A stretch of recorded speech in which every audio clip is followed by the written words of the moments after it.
வணக்கம். ஒரு மணி செய்திகளை தொகுத்து வழங்குவதற்காக நான் ஆர் தேவப்பிரியன். இந்த நேரத்திற்கான தலைப்புச் செய்திகளை பார்க்கலாம்.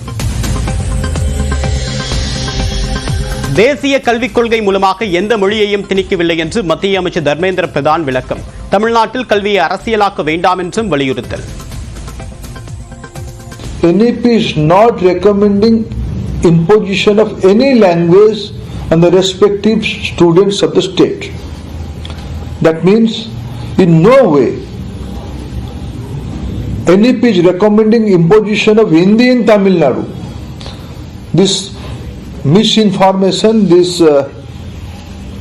falsehood should not be spread from the responsible persons. PM Sri பள்ளிகளை தமிழ்நாடு ஏற்காததால் 5000 கோடி ரூபாயை இழந்து விட்டதாக தர்மேந்திர பிரதான் சாடல். புதிய கல்விக் கொள்கையை அரசியல் காரணங்களுக்காக புறக்கணிப்பதால் தமிழக மாணவர்களின் வாய்ப்பு பறிப்போவதாகவும் குற்றச்சாட்டு. Samagra Shiksha and PM Sri, these are the two integral components of implementation of NEP. Tamil Nadu is losing around 5,000 crore rupees, not only 2,500, by not implementing PM Sri schools, which is focused on scientific education, which is focused on teaching method in Tamil language. இருமொழி கொள்கையில் என்ன அரசியல் இருக்கிறது என்று தர்மேந்திர பிரதானுக்கு துணை முதலமைச்சர் உதயநிதி ஸ்டாலின் கேள்வி. தமிழ்நாட்டின் நிதி உரிமையே கேட்பதாகவும் பதிலடி. தமிழ்நாடு எப்பொழுதுமே மும்மொழி கொள்கைக்கு எதிராக தான் இருக்கு. எந்த காலத்திலும் ஏற்றுக்கொள்ள மாட்டோம்னு தெளிவாக சொல்லியாச்சு. இதுல என்ன அரசியல் பண்றது எனக்கு புரியல. அடுத்த மாதம் முதல் வாரத்தில் தமிழ்நாடு வரும் பிரதமர் நரேந்திர மோடி பாம்பன் பாலத்தை திறந்து வைக்கிறார்.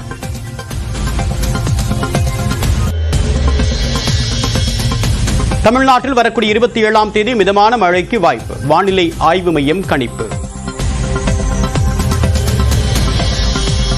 கிருஷ்ணகிரியில் போலீசாரை தாக்கிவிட்டு தப்ப முயன்றதாக புகார். பாலியல் வன்கொடுமை குற்றவாளியை காலில் சுட்டு பிடித்த காவலர்கள்.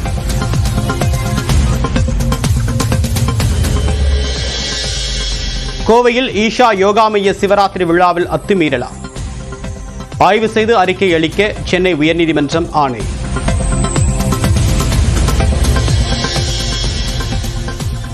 விழுப்புரம் இருவேல்பட்டு கிராமத்தில் அமைச்சர் பொன்முடி மீது சேறு வீசப்பட்ட சம்பவம். தலைமறைவாக இருந்த பாஜகவை சேர்ந்த ராமகிருஷ்ணன் என்பவர் கைது. புதுச்சேரியில் ஆக்கிரமிப்பு அகற்றுவதில் அத்துமீறல் என்று புகார். கடைகளை அடைத்து வியாபாரிகள் போராட்டம்.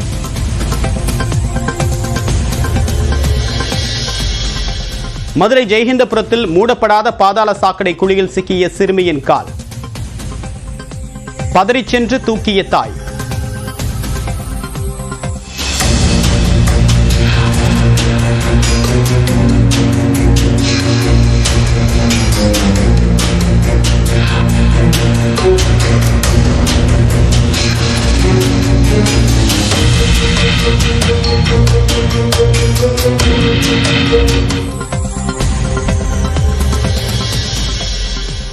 மார்ச் 1 திமுக கூட்டணி கட்சி தலைவர்களின் பொதுக்கூட்டம் நடத்த திட்டம்.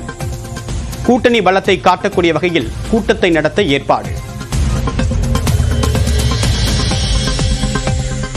பையனூரில் சினிமா தொழிலாளர்களுக்கு ஒதுக்கப்பட்ட வீட்டு மனைகளை 99 ஆண்டுகளுக்கு குத்தகை அடிப்படையில் பயன்படுத்த அனுமதி. புதுப்பிக்கப்பட்ட அரசாணையை திரைத்துறையினரிடம் வழங்கினார் துணை முதலமைச்சர் உதயநிதி ஸ்டாலின். கடலூர் மாவட்டத்தில் முதலமைச்சர் மு.க. ஸ்டாலின் இன்று முதல் 2 நாட்கள் கள ஆய்வு. 1476 கோடி ரூபாய் திட்டப் பணிகளை தொடங்கி வைத்து 178 புதிய திட்டங்களுக்கு அடிக்கல் நாட்டுகிறார். சென்னையில் தங்கத்தின் விலை சவரனுக்கு 360 ரூபாய் குறைந்தது. 1 கிராம் தங்கத்தின் விலை 45 ரூபாய் குறைந்து 8025 ரூபாய்க்கு விற்பனை. எலன் மஸ்கிற்கு மரம் அறுக்கக்கூடிய இயந்திரத்தை பரிசாக அளித்த அர்ஜென்டினா அதிபர். பட்ஜெட்டில் நிதி ஒதுக்கீட்டை குறைத்ததை குறிக்கக்கூடிய விதத்தில் பரிசு.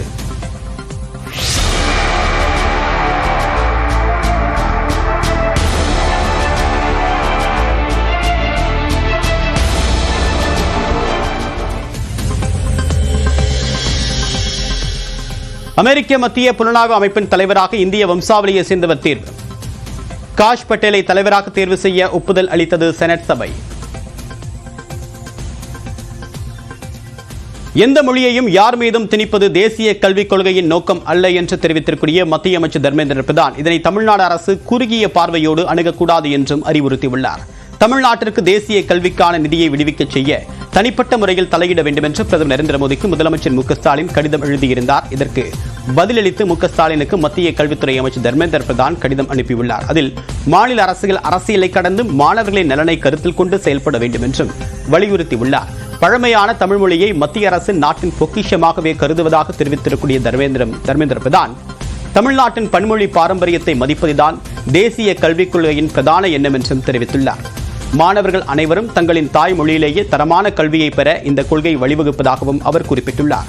எந்த மாநிலத்தின் மீதும் எந்த மொழியையும் திணிக்கக்கூடிய கேள்வியே இல்லை என்பதை சந்தேகத்திற்கிடமின்றி கூறுவதாகவும் அவர் தெரிவித்திருக்கிறார். பல ஆண்டுகளாக பின்பற்றி வரக்கூடிய கல்வி முறையால் தாய்மொழியில் கல்வி கற்பதில் சுணக்கம் ஏற்பட்டக்கூடிய நிலையில் தமிழ் மட்டுமின்றி இந்திய மொழிகளில் கல்வி கற்பிப்பதை பலப்படுத்துவதுதான் தேசிய கல்விக் கொள்கையின் முக்கிய நோக்கம் என்றும் அவர் தெரிவித்துள்ளார். அரசியல் காரணங்களுக்காக புதிய கல்விக் கொள்கைக்கு எதிர்ப்பு தெரிவிப்பது தமிழ்நாட்டின் மாணவர்கள், ஆசிரியர்கள் மற்றும் கல்வி நிறுவனங்களுக்கான வாய்ப்புகளை மறுக்கக்கூடிய செயல் என்றும் அவர் விமர்சித்துள்ளார். மேலும் மத்திய அரசால் நிதி வழங்கப்படக்கூடிய சமக்ர சிக்ஷா திட்டமும் தேசிய கல்விக் கொள்கையின் கீழ்தான் வருவதாகவும் அவர் சுட்டிக்காட்டியுள்ளார். எனவே குறுகிய பார்வையோடு இதனை மாநில அரசு அணுகக்கூடாது என்று மத்திய அமைச்சர் அறிவுறுத்தியிருக்கிறார். பிரதமர் நரேந்திர மோடிக்கு முதலமைச்சர் எழுதியுள்ள கடிதம் கூட்டாட்சி தத்துவத்தை மறுக்கக்கூடிய வகையில் இருந்ததாகவும் எந்த மொழியையும் திணிக்க வேண்டும் என்று தேசிய கல்விக் கொள்கையில் கூறப்படவில்லை என்றும் அவர் தெரிவித்துள்ளார். பாஜக ஆட்சியில் இல்லாத பல மாநிலங்களில் கூட தேசிய கல்விக் கொள்கை அமல்படுத்தப்பட்டிருப்பதாகவும் மாணவர்களின் நலனை கருத்தில் கொண்டு அதனை ஏற்க வலியுறுத்துவதாகவும் அவர் குறிப்பிட்டுள்ளார். NEP is not recommending imposition of any language on the respective students of the state. That means in no way NEP is recommending imposition of Hindi in Tamil Nadu. This misinformation, this falsehood should not be spread from the responsible persons. Samagra Shiksha and PM Shri, these are the two integral component of implementation of NEP. Tamil Nadu is losing around 5,000 crore rupees, not only 2,500, by not implementing PM Shri schools, which is focused on scientific education, which is focused on teaching method in Tamil language. Needamangalam அருகே அரசு பேருந்திலிருந்து பள்ளி மாணவி தவறி விழுந்து காயமடைந்தது தொடர்பாக அரசு பேருந்து நடத்துனர் பணியிடை நீக்கம் செய்யப்பட்டுள்ளார். திருவாரூர் மாவட்டம் நீடாமங்கலம் அருகே உள்ள கிருஷ்ணாபுரம் கிராமத்தை சேர்ந்த மகாலிங்கம் என்பவருடைய 13 வயது மகள் சுகந்தி முன்னவாழ்கோட்டை அரசு மேல்நிலைப் பள்ளியில் 8ஆம் வகுப்பு படித்து வருகிறார். இவர் பள்ளி முடிந்து வீடு திரும்புவதற்காக வழக்கம் போல் அரசு பேருந்தில் ஏறியுள்ளார். அந்த பேருந்து கிருஷ்ணாபுரம் நிறுத்தத்தை நெருங்கிய போது இறங்குவதற்காக படிக்கட்டின் அருகே அந்த மாணவி நின்றிருந்தார். அப்போது பேருந்து வேகமாக சென்றதாக தெரிகிறது. இதனால் கால் தடுமாறி அவர் பேருந்திலிருந்து தவறி வெளியே விழுந்துள்ளார்.